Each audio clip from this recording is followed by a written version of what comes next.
এই ভিডিওতে আমরা যে রেজাল্টটা বের করব যে প্রত্যেকটা মাসে আমার এই টার্গেটটা ফিল আপ হয়েছে কিনা এটা আমি চেক করব এবং দেখবো যে কোন মাসে অ্যাকচুয়ালি আমার টার্গেটটা ফিল আপ হয়েছে। যেমন ধরেন জানুয়ারিতে আমার টার্গেটটা ফিল আপ হয়েছে, দেখেন ফেব্রুয়ারিতে হয়েছে, দেখেন মার্চে কিন্তু হয় নাই।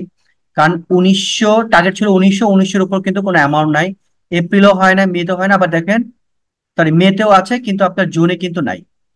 আচ্ছা, যদি আমি এই ফাংশনটা ইউজ করি কাউন্ট ইফস, আমার ক্রাইটেরিয়া রেঞ্জ হচ্ছে এই রেঞ্জটা, কমা আমার ক্রাইটেরিয়াটা হচ্ছে গ্রেটার দেন আমার এই টার্গেট। ওকে, এটাকে আমরা F4 চেপে লক করে দিলাম।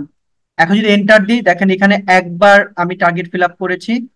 এখানে যদি আমি টেনে দিই, দেখেন এখানে কিন্তু আপনার টার্গেটটা ফিল আপ হয় না, এই জন্য জিরো আসছে, এখানে জিরো আসছে, এখানেও কিন্তু জিরো আসছে। তার মানে যেখানে যেখানে ওয়ান আছে সেখানে আমার টার্গেটটা ফিল আপ হয়েছে আর কি।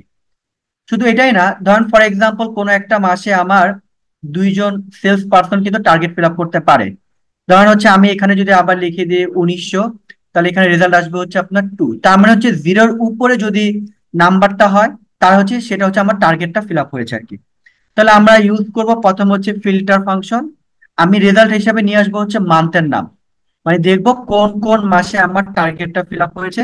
আমি ইউজ করবো হচ্ছে বাই কল ফাংশনটা, কারণ আমি প্রত্যেকটা কলাম ধরে ধরে রেজাল্টটা বের করবো। দেখেন এখানে কিন্তু আমি প্রত্যেকটা কলাম ধরে ধরে রেজাল্টটা বের করেছি।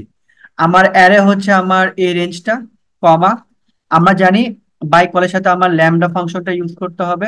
আমার প্যারামিটার হচ্ছে এই রেঞ্জের একটা ভ্যারিয়েবল সেট করবো, এই জন্য দিলাম হচ্ছে এ। তারপরে আমার ক্যালকুলেশনটা কি হবে সেটা হচ্ছে কাউন্ট ইফস, আমার রেঞ্জ হচ্ছে এ, এটা যদি আমার গ্রেটার দেন এই টার্গেটটা হয়। ওকে, এখানে দেখেন আমি যেহেতু বাই কল ইউজ করেছি এবং ফিল্টারটা ইউজ করেছি, আমাকে কিন্তু এই বাই কলে হচ্ছে আপনার ওয়ান ট্রু অথবা ফলস দেখাইতে হবে।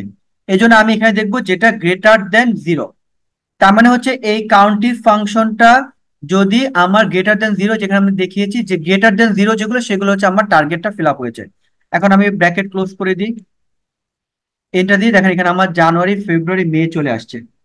এখন আমি যদি এটাকে ট্রান্সপোজ করে দিই এবং ব্র্যাকেটটা ক্লোজ করে দিই, দেখেন আমার এই যে জানুয়ারি ফেব্রুয়ারি মে মাসে হচ্ছে আমার টার্গেটটা ফিল আপ হয়েছে। এখন যদি আমি দেখতে চাই যে কোন কোন সেলস পারসন আমার টার্গেটটা ফিল আপ করেছে, এই রেজাল্টে যদি দেখতে চাই তাহলে আমরা কি করব, আমরা জাস্ট হচ্ছে আপনার এই ফর্মুলাটাকে কপি করে ফেলবো, কপি করে কিবোর্ড থেকে এস্কেপ চাপবো, এখানে পেস্ট করে দিব। এখানে ফিল্টার হিসেবে রেজাল্ট কিন্তু আসবে কিন্তু এখন মাস না, এই নামটা। আর আমার এখানে কিন্তু বাই কল হবে না, এটা হবে হচ্ছে বাই রো।